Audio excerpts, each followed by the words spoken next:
নমস্কাৰ, আপোনাক স্বাগতম জনাইছোঁ মোৰ ইডু ইনফো আছাম নামৰ চেনেলটিলৈ। বন্ধু-বান্ধৱীসকল, আজি এই ভিডিঅ'টিত আলোচনা কৰিম জেনেৰেল নলেজৰ কেইটামান ইম্পৰ্টেণ্ট কুৱেশ্যন এনচাৰৰ বিষয়ে। গতিকে ভিডিঅ'টো শেষলৈকে চাই থাকিব। তাৰে আগতে আপুনি যদি মোৰ চেনেলটিলৈ নতুনকৈ আহিছে তেতিয়াহ'লে এই চেনেলটো ছাবস্ক্ৰাইব কৰি ল'ব। প্ৰথম প্ৰশ্নটো হ'ল, উত্তৰ পূৰ্বাঞ্চলৰ অন্যতম বৃহত্তম নদী কোনখন? ইয়াৰে শুদ্ধ উত্তৰটো হ'ব অপশ্যন ক ব্ৰহ্মপুত্ৰ। উত্তৰ পূৰ্বাঞ্চলৰ বৃহত্তম নদীখনৰ নাম হ'ল ব্ৰহ্মপুত্ৰ। 2 নম্বৰ প্ৰশ্নটো হ'ল, ভাৰতৰ তেল থকা ঠাইসমূহৰ কোনবিধ শিলাৰে গঠিত? ইয়াৰে শুদ্ধ উত্তৰটো হ'ব অপশ্যন ক গেদীয় শিলা। ভাৰতৰ তেল থকা ঠাইসমূহ গেদীয় শিলাৰে গঠিত। 3 নম্বৰ প্ৰশ্নটো হ'ল, ভাৰতৰ আটাইতকৈ ক্ষুদ্ৰতম ৰাজ্য কোনখন? ইয়াৰে শুদ্ধ উত্তৰটো হ'ব অপশ্যন ক গোৱা। ভাৰতৰ আটাইতকৈ সৰু ৰাজ্যখন হ'ল গোৱা। 4 নম্বৰ প্ৰশ্নটো হ'ল, মধ্য ভাৰতৰ পশ্চিমে বৈ যোৱা বৃহত্তম নদী কোনখন? ইয়াৰে শুদ্ধ উত্তৰটো হ'ব অপশ্যন ক নৰ্মদা। মধ্য ভাৰতৰ পশ্চিমে বৈ যোৱা বৃহত্তম নদীখন হ'ল নৰ্মদা। 5 নম্বৰ প্ৰশ্নটো হ'ল, ভাৰতৰ দক্ষিণ সীমাত অৱস্থিত সাগৰীয় দেশ দুখনৰ এখন হৈছে শ্ৰীলংকা আৰু আনখনৰ নাম কি? ইয়াৰে শুদ্ধ উত্তৰটো হ'ব অপশ্যন ক মালদ্বীপ। 6 নম্বৰ প্ৰশ্নটো হ'ল, তলৰ কোনখন ৰাজ্যই সৰ্বাধিক সংখ্যক কৃষিভিত্তিক উদ্যোগৰ ক্ষেত্ৰত প্ৰথম স্থান অধিকাৰ কৰিছে? ইয়াৰে শুদ্ধ উত্তৰটো হ'ব অপশ্যন ক পঞ্জাৱ। 7 নম্বৰ প্ৰশ্নটো হ'ল, বিশ্ব ৰক্তদান দিৱস কেতিয়া পালন কৰা হয়? ইয়াৰে শুদ্ধ উত্তৰটো হ'ব অপশ্যন ক 14 জুন। 14 জুনৰ দিনাখন বিশ্ব ৰক্তদান দিৱস পালন কৰা হয়। 8 নম্বৰ প্ৰশ্নটো হ'ল, ভাৰতীয় সংবিধানৰ মৌলিক অধিকাৰ বিষয়টো তলৰ কোনখন সংবিধানৰ পৰা লোৱা হৈছে? ইয়াৰে অপশ্যন কেইটা হ'ল ৰুছিয়াৰ সংবিধান, কানাডাৰ সংবিধান আৰু আমেৰিকাৰ সংবিধান। ইয়াৰে শুদ্ধ উত্তৰটো হ'ব অপশ্যন ক আমেৰিকাৰ সংবিধান। 9 নম্বৰ প্ৰশ্নটো হ'ল, সামাজিক ন্যায় শব্দ দুটা সংবিধানৰ ক'ত অন্তৰ্ভুক্ত আছে? ইয়াৰ অপশ্যন কেইটা হ'ল প্ৰস্তাৱনা, মৌলিক অধিকাৰ, নিৰ্দেশক নীতি, মৌলিক কৰ্তব্য। ইয়াৰে শুদ্ধ উত্তৰটো হ'ব অপশ্যন ক প্ৰস্তাৱনা।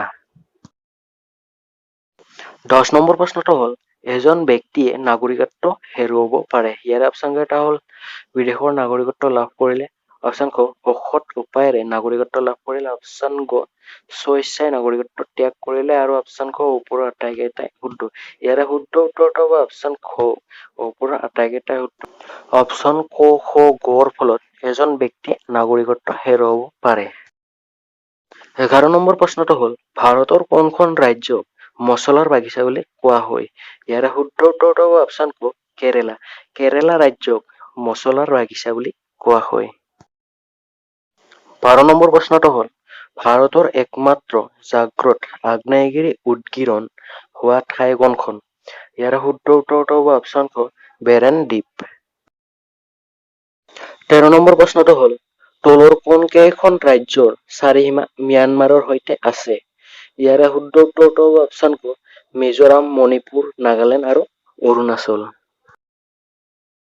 14 নম্বৰ প্ৰশ্নটো হ'ল, অসমৰ সীমাত লাগি থকা বিদেশী দেশ কোনখন? বিদেশী দেশখনৰ নাম কি? ইয়াৰ অপশ্যন ক হ'ল শ্ৰীলংকা, ভূটান, নেপাল আৰু বাংলাদেশ। ইয়াৰে শুদ্ধ উত্তৰটো হ'ব অপশ্যন ক বাংলাদেশ। অসমৰ সীমাত লাগি থকা বিদেশী দেশখনৰ নাম হ'ল বাংলাদেশ। 15 নম্বৰ প্ৰশ্নটো হ'ল, কোনটো গ্ৰহৰ পৰা সেউজীয়া পোহৰ নিৰ্গত হয়? ইয়াৰে শুদ্ধ উত্তৰটো হ'ব অপশ্যন ক ইউৰেনাছ। ইউৰেনাছ গ্ৰহৰ পৰা সেউজীয়া পোহৰ নিৰ্গত হয়।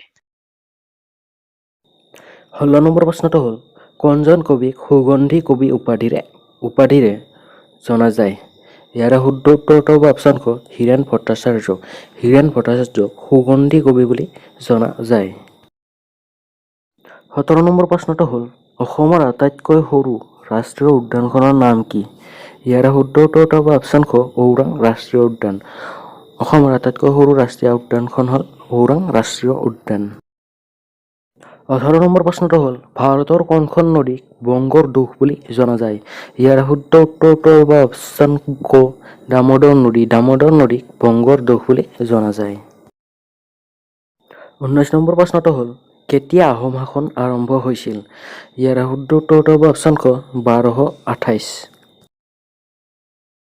20 নম্বৰ প্ৰশ্নটো হ'ল চাইনা টাউন ডেইজ কোনখন অসমীয়া উপন্যাসৰ অনুবাদ? ইয়াৰে শুদ্ধ উত্তৰটো হ'ব অপশ্যন ক মাকাম। মাকাম নামৰ অসমীয়া উপন্যাসৰ পৰা চাইনা টাউন ডেইজ অনুবাদ কৰা হৈছে। 21 নম্বৰ প্ৰশ্নটো হ'ল অৰুণোদয় আলোচনীৰ শেষৰ গৰাকী সম্পাদক আছিল? ইয়াৰে শুদ্ধ উত্তৰটো হ'ব অপশ্যন খ এ কে গাৰ্ণী। অৰুণোদয় আলোচনীৰ প্ৰথম সম্পাদক প্ৰতিষ্ঠাপক আছিল নাথান ব্ৰাউন আৰু শেষৰ গৰাকী সম্পাদক আছিল এ কে গাৰ্ণী। 22 নম্বৰ প্ৰশ্নটো হ'ল প্ৰথম অসমীয়া দৈনিক বাতৰি কাকতখনৰ নাম কি? ইয়াৰে শুদ্ধ উত্তৰটো হ'ব অপশ্যন ক দৈনিক বাতৰি। প্ৰথম অসমীয়া দৈনিক বাতৰি কাকতখনৰ নাম হ'ল দৈনিক বাতৰি। 23 নম্বৰ প্ৰশ্নটো হ'ল কোনে প্ৰথম শংকৰদেৱ বঁটা লাভ কৰিছিল?